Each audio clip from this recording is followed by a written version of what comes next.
Fala pessoal, estamos aqui hoje com mais um Clique Entrevista. O nosso convidado dessa vez é um ex-vereador, ex-vice-prefeito de Campos, já foi deputado estadual e deputado federal. Geraldo Pudim, muito prazer, Geraldo. Prazer, é meu, Fabrício. Obrigado a você pelo carinho de me receber aqui para a gente conversar um pouco, principalmente num ano que está todo o Brasil, todo o país aí esperando com expectativa as eleições. A eleição desse ano está movendo as pessoas de uma forma que parece ter a Copa do Mundo. A Copa do Mundo, na verdade, está em segundo plano agora, né? É verdade. Estamos falando só de eleição. No cenário nacional, Pudim, você que já foi deputado federal, você teve ali uma convivência, tanto com o Jair Bolsonaro como deputado, e com o Lula, enquanto você era deputado, ele era presidente. O que você pode extrair dos dois nesse tempo? Veja bem, a gente não costuma, obviamente, eu tenho por hábito não ver os defeitos das pessoas, né? Eu, na época, deputado e hoje presidente da República, Jair Bolsonaro, ele tinha uma pauta definida, que era a pauta voltada para os militares. A origem dele é a caserna, ele é um militar da reserva, e ele tinha uma pauta específica voltada para a questão militar.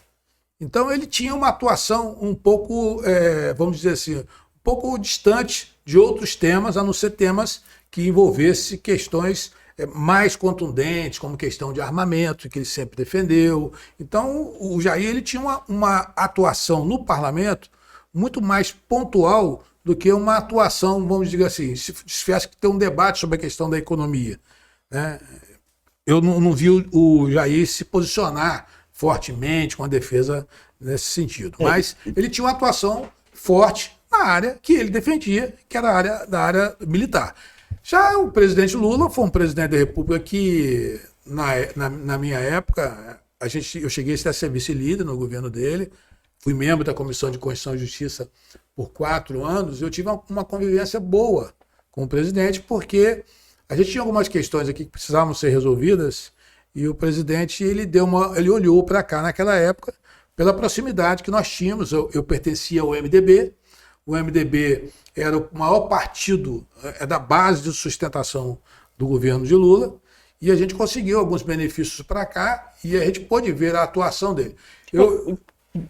Para ficar mais fácil para quem está nos assistindo, que tipo de benefício? Porque o governo federal ele é muito distante o que as pessoas pensam é isso. Mas que tipo de... Veja bem, nós tínhamos algumas questões centrais. Nós tínhamos aqui, na época, incipiente ainda, a questão do Porto do Açu. E necessitava de obras estruturantes que pudessem dar a garantia e viabilizar o Porto do Açu. E ele foi uma pessoa que atuou fortemente para que o Porto do Açu hoje se transformasse numa realidade. Então ele deu todo o apoio, todo o suporte do governo federal. Com isso, ele fez algumas obras estruturantes a nosso pedido. Por exemplo, a restauração da BR-356, que é a estrada que vem lá de Minas Gerais até São João da Barra, e a estrada estava horrorosa e ele restaurou toda aquela estrada. Houve um processo de privatização da BR-101 e a gente entendeu naquele momento que, pelo fato do processo licitatório de concessão da BR-101 só iniciar o processo de duplicação em 2018, a gente reuniu e achou que aquilo ali era impossível, que a BR-101 era conhecida como rodovia da morte. Se fosse fazer isso, estava duplicando até hoje. Até hoje. E ele assumiu esse compromisso com a gente e ele duplicou, e depois que ele saiu, nunca mais fizeram mais 1 quilômetro de duplicação da BR-101, mas ele quase que concluiu, faltam 40, 50 quilômetros, se não me engano, para concluir toda a duplicação da BR-101. Ele trouxe o IFE de Guarulhos aqui a nosso pedido, ele me deu 3 UPAs. Hoje eu vou revelar aqui uma situação inusitada, né, que aconteceu, infelizmente, é da política, eu não estou falando mal, viu, eu não tenho essa questão. O presidente queria botar 3 UPAs, deu para que eu pudesse escolher o local para as 3 UPAs. Então, uma das UPAs que a gente escolheu foi em Itaperuna, e está lá até hoje. Funciona até hoje. E as outras 2 UPAs, ele me deu para Campos. E nós tínhamos decidido, na época eu liguei para a prefeita Rosinha, e a ideia era que nós fizéssemos a UPA de Guarulhos, do lado de lá, porque tinha o hospital do lado de cá, e que fizéssemos uma UPA na Penha, que poderia atender toda aquela demanda, inclusive da Baixada. Isso. Fazia um corredor de suporte da Baixada. Mas o processo passou e, infelizmente, já existia a briga política com o governador Sérgio Cabral à época, e a gestão das UPAs era uma gestão do Estado. E a prefeita Rosinha não entendeu de que ela queria a gestão da UPA. Se a gestão não fosse municipal, ela não apresentaria interesse e procuraria ela mesma resolver o problema. Então, por uma briga política... Nós perdemos a UPA da Penha. E aí, a UPA de Guarulhos só foi feita porque ali é uma área federal. Então a gente resolveu, e o governo federal resolveu sem a interferência, e o Estado, até hoje, é o gestor da UPA de Guarulhos. E ela queria a gestão, eu não estou aqui criticando, mas estou falando da questão de posicionamento político. Então o IFE, ele trouxe para cá, na época, a meu pedido a gente implantou que não tinha em campus o Projovem Trabalhador, só na minha época mais de 3.500 jovens foram qualificados, eles ganhavam uma bolsa de estudos, para estudar, eles não ganhavam, remuneravam, e quando terminava com a capacitação profissional. Então, além disso, na época, o ministro Gregolin, que era secretário da Pesca, e eu fui, inclusive, o relator que criei o Ministério da Pesca, foi da minha relatoria, criamos o Ministério da Pesca, e ele virou ministro. E eu fiz um pedido a ele, na época, e junto com o presidente Lula, que eles autorizassem, porque o barco de pesca artesanal, ele só é concedido por uma normativa do IBAMA, um barco de 9 metros. Mas se você tivesse um barco de 9 metros aqui no Farol de São Tomé, com esse cabo de São Tomé aqui bravio, o barco ou não entrava ou não saía, né? E morria muita gente. Então os barcos de Farol de São Tomé eram barcos de 12 metros. E como eu fui o relator que criou o Ministério da Pesca, eu fiz uma negociação política e eles fizeram um ato normativo, à época autorizado pelo presidente Lula, para que a gente pudesse alterar só no nosso trecho aqui de 9 para 12 metros. Então os barcos aqui hoje, eles são de 12 metros, o barco aqui da pesca artesanal, e que possibilitou aí a inclusão, porque na época, eu me lembro, eu trabalhava com o doutor Arnaldo, era vice-prefeito do doutor Arnaldo, tinha uma questão interessante que era eles faziam o defeso. Então o pessoal chegava e pagava as marisqueiras, aos pescadores, o defeso. Só que esse defeso era municipal, quando na verdade isso é o seguro-desemprego. E toda a cadeia produtiva dos pescadores, das marisqueiras, de todo o pessoal envolvido na pesca do Farol de São Tomé e da nossa região, eles não tinham acesso ao seguro-desemprego porque os barcos não eram reconhecidos. Então os barcos eram tudo de 12 metros, não conseguia fazer registro do IBAMA. Como fazendo registro do IBAMA, não conseguia fazer a legalização. Então ficava todo mundo da dependência da prefeitura. Hoje, as colônias de pesca, elas podem fazer registro do barco, e registrando o barco, toda a cadeia envolvida, ela tem acesso ao seguro-desemprego do governo federal, dado pelo presidente Lula, meu pedido. Então, o Lula ajudou muito, muito, muito, muito mesmo aqui a nossa região. E no global, eu posso assegurar a você, no estado do Rio de Janeiro, o ex-presidente Lula botou cerca de R$500 bilhão de investimentos. Mas vamos lá, Pudim. A gente sabe que teve todas essas ações do governo federal na gestão do Lula. E o Bolsonaro também, independente dos erros, também teve acertos. Mas o que a gente vê hoje, dos dois lados, é um discurso que eles não podem ganhar. Tem que ser o nosso lado. Os dois lados estão adotando essa narrativa e isso está esticando muito a corda. E a gente vê cenas como aconteceu em Foz do Iguaçu, que uma pessoa foi assassinada porque estava militando, estava no aniversário com decoração do Lula. Você não acha que esse discurso que os dois lados estão fazendo, isso não estimula o ódio e deixa de lado os feitos? Sim. Hoje, Fabrício, eu sou muito temeroso com relação a isso, porque as pessoas não estão mais fazendo campanha discutindo as suas qualidades. Elas estão fazendo as campanhas tentando mostrar o defeito das outras. Isso é humano. Aquele que não tem pecado que atira a primeira pedra. É bíblico isso. Então, quando você criminaliza a política está intacta.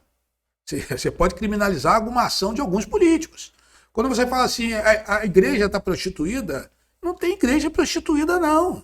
Algumas pessoas vinculadas à igreja estão com desvio de caminho, porque a igreja, as pessoas não compreendem que a igreja é o corpo de Cristo. Não confunda templo com igreja, não confunda política com político. É preciso fazer essa distinção e, infelizmente, hoje a população, ela parece que ela não faz essa distinção. Você é um cara religioso, e aí vai ter gente falando, como que é religioso e vota em Lula. Parece que não pode. Parece que se você é religioso, você tem que votar em Bolsonaro. Se você tem outro pensamento, você tem que votar em Lula. E não é assim, né? A política a gente sabe que não é assim. Fabrício, vamos falar sobre o ponto de vista sociológico, né? O ponto de vista sociológico e teológico. A religião em si, ela é uma intimidade sua, pessoal, intransferível com Deus.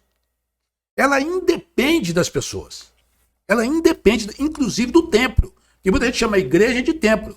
A igreja é o corpo de Cristo. Todo aquele que crê em Cristo e que entende Ele como Senhor e Salvador pertence à sua igreja, a igreja dele, de Cristo. Então, o templo é onde você congrega, onde você vai ali. E ali é comandada por homens e mulheres.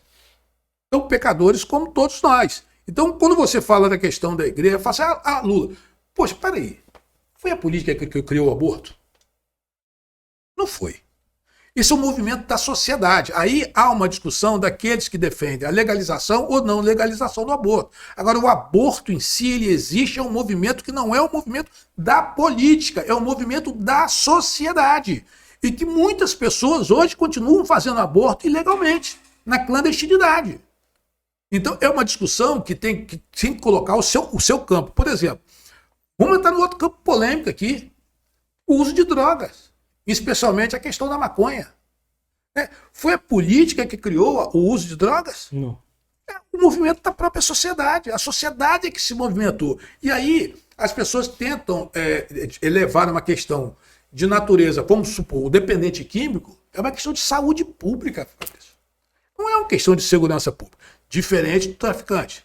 O traficante é uma questão de segurança pública. Mas o usuário, o dependente, ele é um doente, ele precisa ser tratado. E outra coisa, a família também. Porque a gente tem dependente químico na família e a família fica codependente.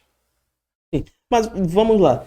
A gente está debatendo o que, vamos supor, se o Lula ganhar, vai legalizar aborto, vai legalizar as drogas, e se Bolsonaro ganhar, não vai legalizar. Mas por que os dois lados não falam dos feitos que tiveram até agora? Porque os dois foram presidentes. Veja bem, se o Lula ganhar a eleição for sinônimo de que vai continuar o aborto, e se Bolsonaro está dizendo de que se ele ganhar não terá mais aborto no Brasil, eu não consigo entender.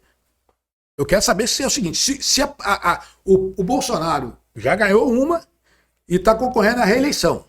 Se ele, por um acaso, ganhar a eleição, ele vai acabar com o aborto no Brasil? Não vai. Mas não vai legalizar. A discussão não é da legalização. A discussão... Mas por que os políticos... A gente sabe que tem pesquisa de opinião, tem tudo isso envolvido para criar uma narrativa. Mas por que não falam do que fizeram, ao invés de ficarem falando do que o outro vai fazer se ganhar e tudo isso? Eu entendo que, sociologicamente falando, parece que parte da sociedade quer isso. É essa discussão. E quem ganha com isso? Quem ganha com isso? Ninguém ganha, todo mundo perde. Todo mundo perde. Parece, eu sempre falo isso para os amigos, falo muito para o Leandro, que isso parece briga de torcida. Sim, virou briga de torcida. Virou briga de torcida. As pessoas estão com dificuldade de vislumbrar o político pelos feitos que ele fez, pela experiência que ele possa ter, pelo que ele pode entregar no exercício do mandato.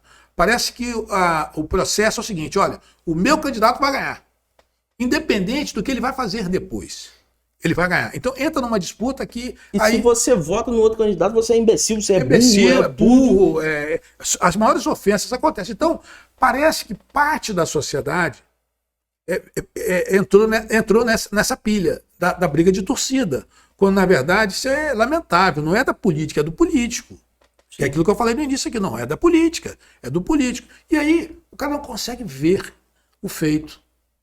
Estou dizendo a você com sinceridade, porque eu sou vítima disso.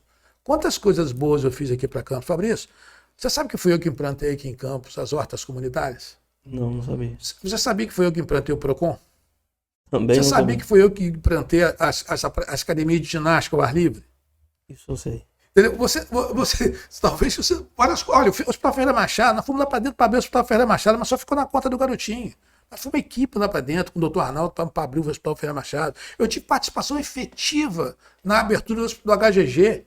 Arnaldo me entregou essa construção que eu estou falando, não é a construção física, não. A construção do projeto para poder sair o Hospital Geral de Guarulhos. Eu era vereador à época e fui candidato a vice dele. Gente, as pessoas, ninguém sabe disso, ninguém quer saber. O cara quer saber o seguinte, Pudim perdeu a eleição, não fez 500 votos para vereador.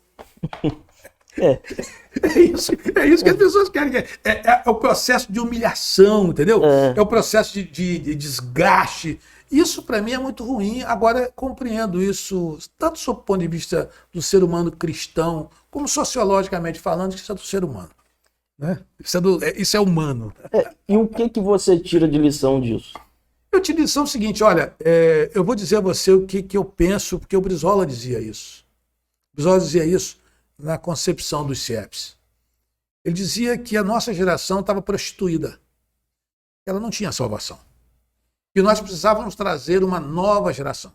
E que a única forma que tinha de trazer uma nova geração era através de uma escola de tempo integral, onde a criança tivesse todo o aporte educacional, cultural, esportivo, de apoio de médico, de dentista, do pai social, da mãe social que tinha, que era a única forma que ele vislumbrava de termos uma nova sociedade. E é isso que a gente precisa.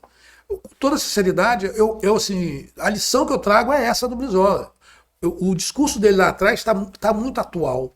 Está muito atual. Eu acho que se a gente não tiver esse olhar de que a única forma que a gente tem de garantir o futuro seria investir nas nossas crianças através do processo educacional de verdade, de tempo integral, nós não teremos, essa situação tende a piorar.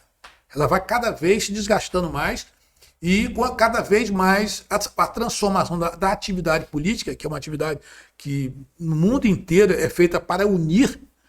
A política ela não foi feita para dividir. A política foi feita para unir. E a política hoje ela está sendo utilizada para dividir as pessoas, dividir famílias, dividir amigos, dividir pessoas, casais estão se dividindo numa discussão política estéril, que não vai levar ninguém a nada, quando o principal precisa ser discutido, que é o seguinte, quando os meus pais, vou tirar você dessa, os meus pais, eu estou com 62 anos, Fabrício. Quando meus pais diziam assim, você, filho, terá um futuro melhor do que nós tivemos. Eles tinham essa garantia, eles tinham essa certeza de que eu teria um futuro melhor do que eles tiveram, e realmente eu tive. Hoje, eu lhe garanto, na atual situação e conjuntura política que nós estamos vivendo, você e os jovens de hoje, que são pais pela primeira vez, não podem garantir aos seus filhos que eles terão um futuro melhor do que você teve. Mas por que você acredita Porque nisso? o processo de degradação está cada vez mais acelerado. Então, por exemplo, nós fomos assolados por uma pandemia. Você já parou para pensar, além da questão estrutural, as doenças emocionais que se instalou no país e no mundo? Então, ao invés das pessoas estarem se unindo, ao invés das pessoas estarem se juntando, dando as mãos, pensando em construir, porque o Darcy dizia que o Brasil não era uma nação, era uma nação em construção. Nós éramos um país que estávamos tentando ainda chegar a uma nação e essa nação seria em construção. Então você pega um momento de fragilidade que o mundo passou, que o país está passando, e você tem um processo eleitoral deste que nós estamos assistindo aí, é sinônimo de que nós estamos indo para o buraco. Não tem ninguém preocupado com as futuras gerações. Não tem ninguém preocupado com o que vai acontecer ali adiante. Não tem ninguém preocupado com meu pai e minha mãe estavam dizendo assim, de você vai ter um futuro melhor. Eu não posso garantir isso. Isso também a gente viu na eleição municipal de 2020, que no segundo turno, quando o Caio disputou com o Vladimir ali, os debates eram um falando da família do outro e era só isso, Exato. Se limitou a isso. E virou uma briga de torcida também, que na verdade ali ninguém saiu ganhando, na verdade. Perde todo mundo. Eu vou lembrar você de uma época que eu concorri na eleição de prefeito contra o Rafael. Quando o Rafael ganhou a eleição. Não era unanimidade, não era unanimidade, mas era maioria esmagadora. Conversava comigo na rua que, meu irmão, eu tenho certeza que você era o mais preparado para ser prefeito de Campos. Você estava mais preparado. Mas o preparado, a experiência não valeu absolutamente de nada naquele momento. O Rafael, ele atacava melhor. Exato. Então ele ganhou porque ele sabia atacar melhor do que os outros. O voto no Rafael, eu disse isso a Sérgio Mendes, eu falei, Sérgio, você tem certeza que esse voto é do Rafael? Porque eu tinha certeza que não. O voto do Rafael era um voto anti-garotinho. Era para tirar o garotinho do poder. E o voto no Vladimir foi o anti-Rafael. Exatamente. O que está acontecendo agora no processo nacional? O voto, às vezes, muitos deles votam no Lula por convicção. Tudo bem. Muitos deles votam em Bolsonaro por convicção. Mas eu posso te assegurar que o que decide o jogo não é esse que vota por convicção. É o que vota contra o outro. Sim. Então, o que vai decidir é a quantidade de pessoas que sejam contra Bolsonaro que votam no Lula ou as pessoas que sejam contra o Lula que votam no Bolsonaro. Sim, sim. Então, tanto é que você não vê a discussão acontecer nas redes sociais, pelo menos você fala assim, gente, eu estou defendendo o Bolsonaro, porque o Bolsonaro fez um projeto econômico sensacional, porque o Bolsonaro fez um projeto sensacional na área da saúde, na área da educação, os feitos do Bolsonaro. Não pode, o PT não pode voltar porque só tem ladrão.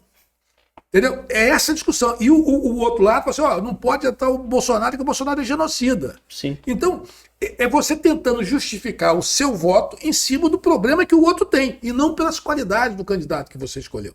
Então, por isso que eu digo a você que sociologicamente isso é humano. O ser humano ele está hoje meio confuso nesse processo. Então, uma atividade tão linda, tão bonita, que é a atividade política, que, volto a dizer, é uma atividade para o bem comum da sociedade, onde todo mundo devia estar unido pela sociedade, nós estamos nos dividindo em uma luta insana e que só quem perde com isso é a população, são os mais humildes, que às vezes não têm o que comer, aquelas pessoas que não têm emprego, os telefonemas que eu recebo de pessoas que precisam de remédio, que precisam de uma cirurgia, o transporte não funciona, a saúde não funciona, a educação não funciona, não tem emprego. Então, gente, por que não une? Por que não junta?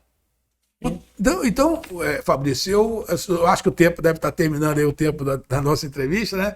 Eu penso assim, eu espero que o Brizola tenha razão e os políticos acordem para essa perspectiva de que precisa se unir. Nós precisamos montar um grande projeto educacional e cultural no nosso país para que a gente possa garantir aos nossos filhos e aos nossos netos um futuro melhor. Porque hoje eu não vejo. Eu, sinceramente, desacredito disso, porque as pessoas acham que o processo eleitoral se encerra na eleição. Não se encerra na eleição, um erro. Começa na eleição. Começa na eleição. Mas nesse ponto da união dos políticos, a gente tem um exemplo no estado do Rio, que foi o Cláudio Castro, que ele uniu a classe política praticamente toda, está todo mundo ali com ele, mas você apoia o Freixo. Sim, sim. Veja bem, o que acontece na política que a gente vive? Eu cheguei a ser subsecretário do Rodrigo, trabalhando com o Rodrigo como secretário de governo e eu como subsecretário de governo, né? Eu vi o seguinte, qual era a dificuldade que eu tinha na compreensão do Cláudio? E aí, o seu programa aqui tem uma audiência tremenda, é o seguinte, o Cláudio foi fruto entre aspas, de um acaso. O Cláudio era um vereador no Rio de Janeiro e que foi alçado à condição de vice-governador e logo em seguida foi alçado à condição de governador. Cláudio é uma pessoa generosa, um cara do bem. Eu não tenho o que falar do Cláudio Castro. Porém, a dificuldade que eu vi é o seguinte, o Cláudio Castro, ele não foi oriundo de um grupo político que pudesse dar a ele uma sustentação política adequada para que ele pudesse tocar o governo. Muito menos um projeto de governo para o Rio de Janeiro. Porque ele não se preparou para isso. Como ele foi um acaso, fruto de um acaso, ou seja, ele era vereador, foi alçado à condição. Eu sei do processo como foi, porque quem seria vice do Whitson seria aquela vereadora de Quissamã. Kitiele? Não, esposa do Armando. Alexandra.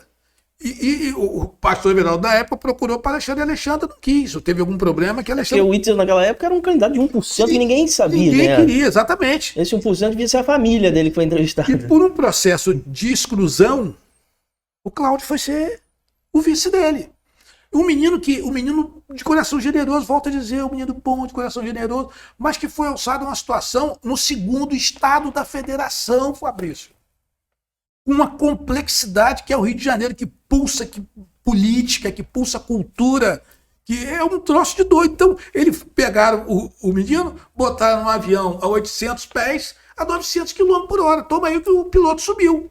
E aí eu falei, gente, como é que o Cláudio vai pegar esse negócio sem um grupo político? Aí fez uma aliança, e fruto dessa aliança, justiça seja feita, Rodrigo Bacelar construiu uma aliança com o parlamento, junto com o presidente André Siciliano, e deram total sustentação para que ele pudesse ter tranquilidade no governo. E fizeram um governo de coalizão. E tanto é que ele conseguiu passar, romper todo esse processo. E por quê? Porque fez um governo de coalizão. Mas não tem grupo, até hoje não vejo que o Cláudio tenha a consistência de um grupo político que dê a ele sustentação.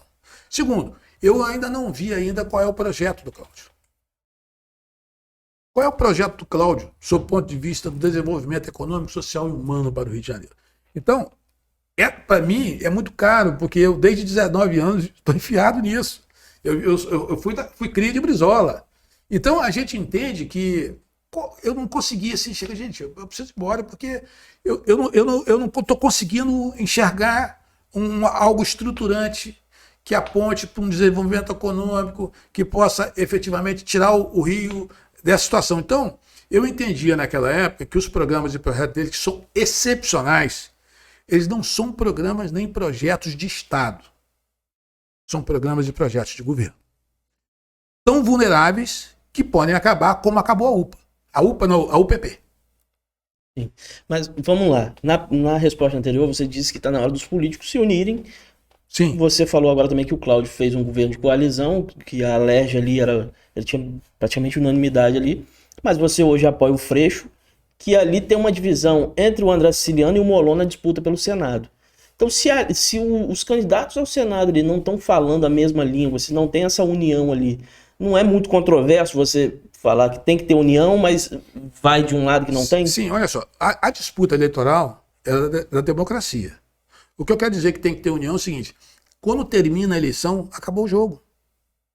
Essa união, porque as correntes de pensamento, Fabrício, elas são diferentes. Então, eu me alinho com uma corrente de pensamento que não é a mesma linha de pensamento e corrente do Cláudio.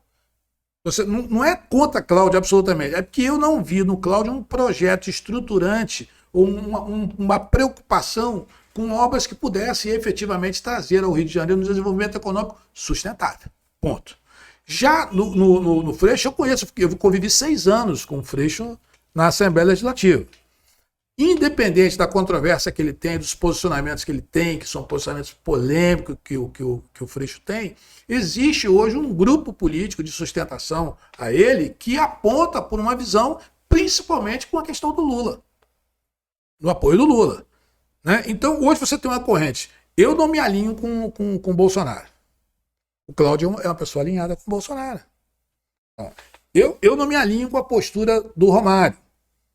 Eu me alinho com a postura do André Siciliano, que é um conciliador. Então, você, na hora do processo, a união que eu falo é o seguinte: você pode defender a sua posição. Cláudio, bem, a partir dali, quando terminou a eleição, que é aquilo que a gente falou, começa. Por que eu vou continuar batendo? Aí, por que eu vou continuar batendo? Agora, acho que para a gente encerrar aqui, vou dizer a você assim, com sinceridade o que eu penso. O que eu penso. A melhor e a maior reforma que o Brasil precisa ter é a reforma política. Se não tivermos uma reforma política, nós não teremos futuro. Mas de que forma essa reforma? Veja bem, a reforma política, nós podemos continuar tendo esse pluripartidarismo que temos aqui? Mais de 30 partidos políticos? Não tem cabimento, não é isso? Não existe 30 diferenças de ideias assim. Não é isso? É. Então, o modelo eleitoral, você acha, com toda sinceridade, Fabrício, que em 45 dias, uma nação, um país como o da Darcy Ribeiro, com a dimensão que o Brasil tem, culturalmente diferente, o pessoal do Nordeste completamente diferente do Sul, do Sudeste, do Centro-Oeste, diferente do Norte. Como é que o cara vai apresentar um programa de governo capaz de convencer as pessoas em 45 dias?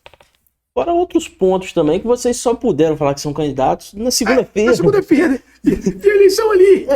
Eleição ali. E vamos falar a verdade, todo mundo estava fazendo campanha. Exato. Há 6 meses para trás. E fica naquela, não, sou pré-candidato, não posso falar que sou candidato. Não muda nada. Só tem 3 letras antes e todo mundo sabe. Sabe, e aí é o seguinte, aí fica nesse processo de você votar contra o outro. Então a reforma política é uma reforma que, a meu sentir, ela precisa ser muito bem elaborada. e com toda essa seriedade, é preciso descentralizar essa questão da coroa. Ainda nós vivemos no regime do Império, da cerimônia do beijamão. Tudo para o Planalto Central, ou seja, tudo para Brasília e pouca coisa para os estados. Eu não sei se você sabe, o Rio de Janeiro é o segundo maior contribuinte nacional em tributos federais. E na contrapartida, o penúltimo a receber esse dinheiro de volta, de investimentos do governo federal. São Paulo é o primeiro que contribui e o último que recebe. Então é uma situação complexa que nós temos hoje no país, que a reforma política ela será capaz de alinhar essas questões para acabar com essa guerra. Porque é impossível você viver hoje com um ambiente político desse. Você vê as vésperas da eleição, o presidente da República esculachando o sistema eleitoral brasileiro sob o ponto de vista das urnas eletrônicas. Olha. E ele nunca perdeu uma eleição. Ele nunca perdeu uma eleição com a urna eletrônica.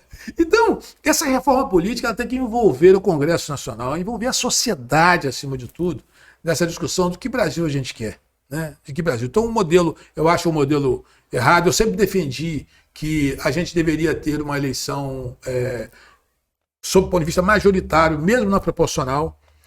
Tem cabimento você ter 70 deputados estaduais no Rio de Janeiro e, de repente, você ter um deputado que se elegeu com 200 mil votos, vamos dizer assim, e outro que se elegeu com 15. E um cara que está intermediário, que fez 80, não fez legenda, ficou de fora. Isso daí não existe. Não tem o mínimo sentido. Tem sentido isso? Então, o que eu quero dizer é isso. Nem a própria eleição, ela reflete a vontade popular. E vou dizer mais a você aqui hoje, para que a gente possa entender. Nenhum, pelo menos no Rio de Janeiro, que eu lembre, teve a quantidade de votos de maioria para governar.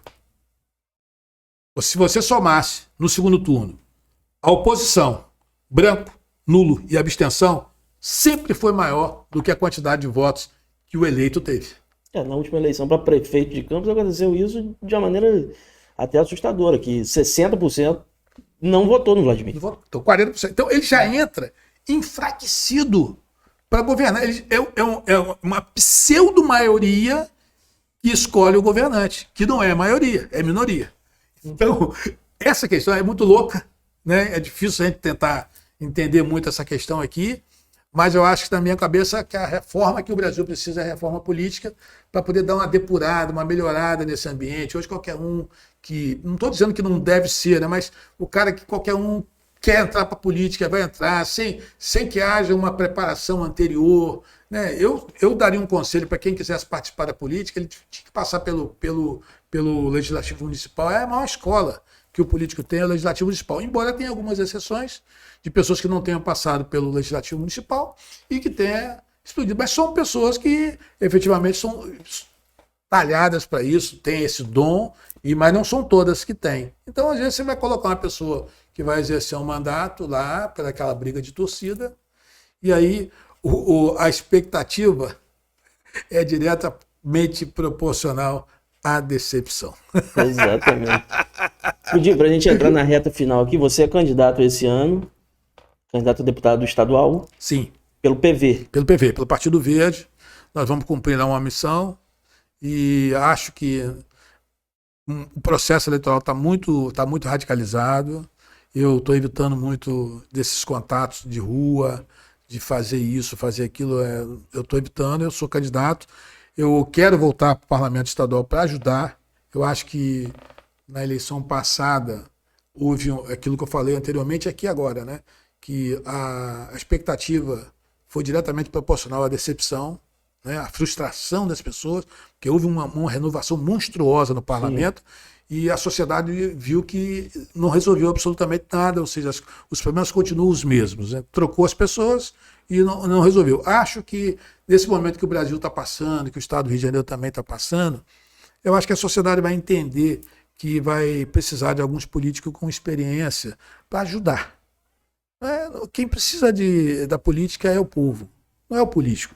O político é apenas uma ferramenta, ele é um instrumento a serviço da população. Então, eu estou emprestando meu nome nesse momento para colocar aí à disposição da população, se ela entender, né, de que eu posso colaborar pelo histórico de vida que eu tenho, 37 anos de vida pública, ficha limpa, não respondo a um processo, tenho uma vida simples, sou um cara que vim de origem humilde, que andei de ônibus, que vendi salgadinho, que fui frentista de posto de gasolina, que fui peão de trecho, que fui bancário, então uma história de vida de construção e de superação, passando pelo Parlamento Municipal como vereador, vice-prefeitura, assumi prefeitura, como deputado estadual, fui primeiro secretário da Alerj. Essa estrutura toda que a Alerj está hoje aí foi fruto de um trabalho que eu fiz lá junto. Economizou 1 bilhão, né? 1 bilhão. E aí esse 1 bilhão já se transformou em mais de 3 bilhões de reais de um modelo de gestão que a gente implantou. Fui deputado federal, os benefícios que eu trouxe para cá. Se a população entender que isso me credencia a voltar para lá para ajudar, eu não quero ser deputado por mim. Eu já fui o que eu quis ser. Mas se a população entender que eu posso ajudar nesse processo a minimizar essa dor e o sofrimento que as pessoas estão passando, eu vou para lá. Eu vou para lá para ajudar, como operário. Pudim, te agradeço pela aula que você deu aqui. Nem uma entrevista, uma aula. Eu queria que agora você mandasse um recado para aquela câmera ali e falasse para o pessoal que está nos assistindo um pouco sobre esse desafio e também pelo que você já passou até hoje. Olha, eu quero agradecer a você, Fabrício, aos colegas aqui que estão fazendo aqui no estúdio, o Leandro também que está me acompanhando aqui, dizer o seguinte, olha, esse ano nós temos que ter muita clareza do que o Brasil está passando, que o Estado está passando, que os municípios estão passando. São momentos difíceis, viemos de um processo de pandemia, agora a varíola do macaco, um problema pesado de doenças emocionais que nós estamos acompanhando, e eu tenho problemas dentro de casa também, com problemas emocionais, perdi gente nessa pandemia, a minha saudosa sogra, Dona Maria Olímpia, perdi nessa pandemia, vários amigos. Então, eu estou nesse processo, que fui convocado para esse processo para ajudar, né, na qualidade de deputado estadual. Então, eu estou me colocando à disposição de vocês, da população de Campos, do estado do Rio de Janeiro, que se entender que eu posso somar, que eu posso ajudar com a minha experiência de vida, eu gostaria realmente de pedir essa oportunidade para que eu pudesse concluir. Aos 62 anos de idade, né, eu já estou muito mais no caminho de volta do que de ida. Então eu quero entender, eu já sou bisavô, tenho um bisneto, tenho 5 netos e 7 filhos. Então eu tenho uma estrada longa pela vida e sei o que é a dificuldade que você está passando. Então se você puder me dar essa oportunidade, mais uma vez, de passar pelo Parlamento Estadual para ajudar, eu gostaria de contar com você e tenho certeza que você fará uma grande escolha, tenho certeza que você vai colocar o seu voto numa pessoa que vai corresponder à sua expectativa. Muito obrigado, Pudim. Ficamos por aqui, pessoal, e até a próxima.